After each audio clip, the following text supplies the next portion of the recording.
dalam 5 tahun terakhir ini, kelompok-kelompok Islam seolah menjadi terasing di negerinya sendiri. Itu yang dia rasakan. Berapa ulama yang berjuang mendirikan republik ini? Indonesia 80% penduduknya umat Islam. Tidak pernah meminta 80% hasil sumber daya alam yang dikuasai negara untuk umat Islam. Gak ada yang minta. Ada gak dia minta?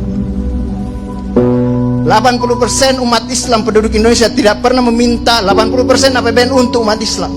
Gak ada yang dia minta. Sederhana permintaan umat Islam. Dia mau berdialog sama Tuhannya.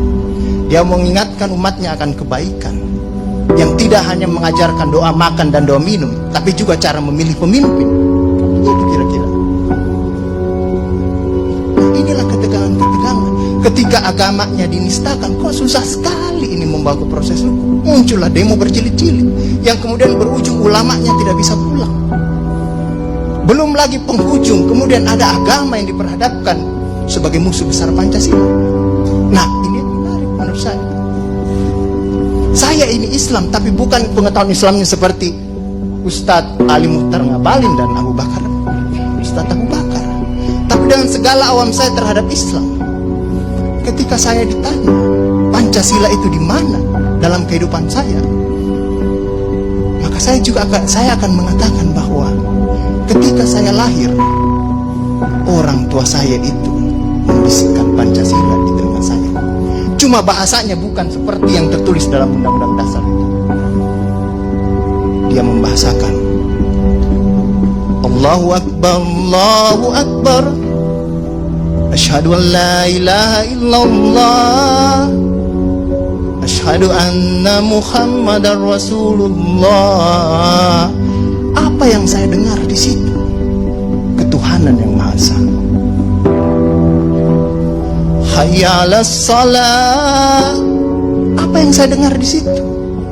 Mari kita bersatu sama-sama, karena kita akan mendirikan sholat. Dan Al-Ankabut mengatakan sholat itu mencegah kamu dari perbuatan keji dan mungkar.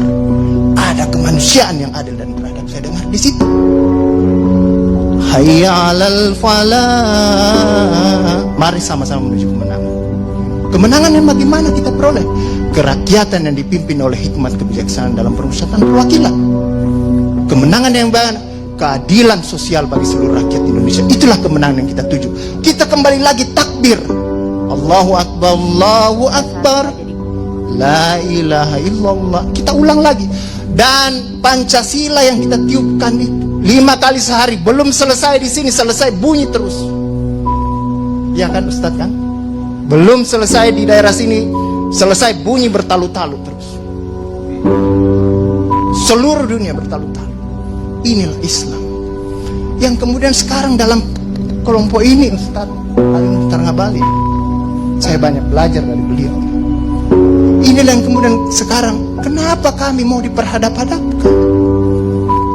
Kenapa kami ada yang menjalankan keyakinannya ketika dia celananya cingkrang, radikal, atau dia pakai cadar, dulu diperhadap-hadapkan. Saya Indonesia, saya Pancasila, ada dulu itu banyak sekali seperti itu. Kenapa kami seperti ini? Sekarang, akhirnya sekarang semua orang disuruh pakai cadar. Inilah kemudian rentetan yang membuat istilah tadi Ustadz Abu Bakar, kok paranoid sekali dengan undang-undang HIP ini. Ada luka.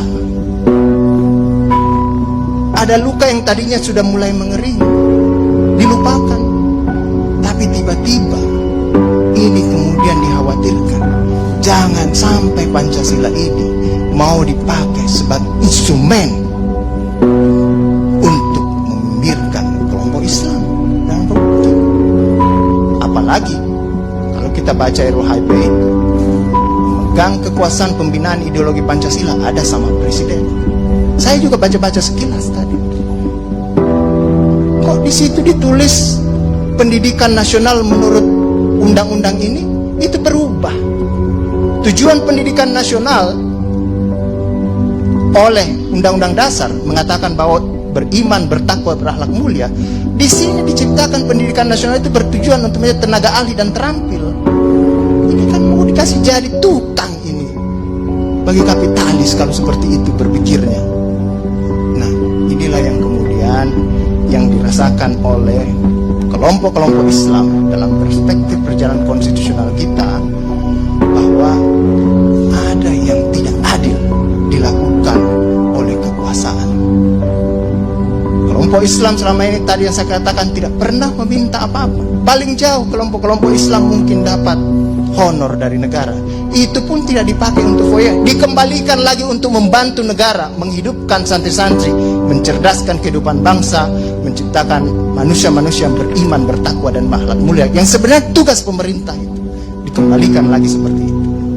Itulah yang kemudian mulailah sekarang kelompok Islam sangat hati-hati kalau kemudian Pancasila ditiupkan terus, seolah-olah ini mau dijadikan instrumen untuk memarjinalkan Pancasila.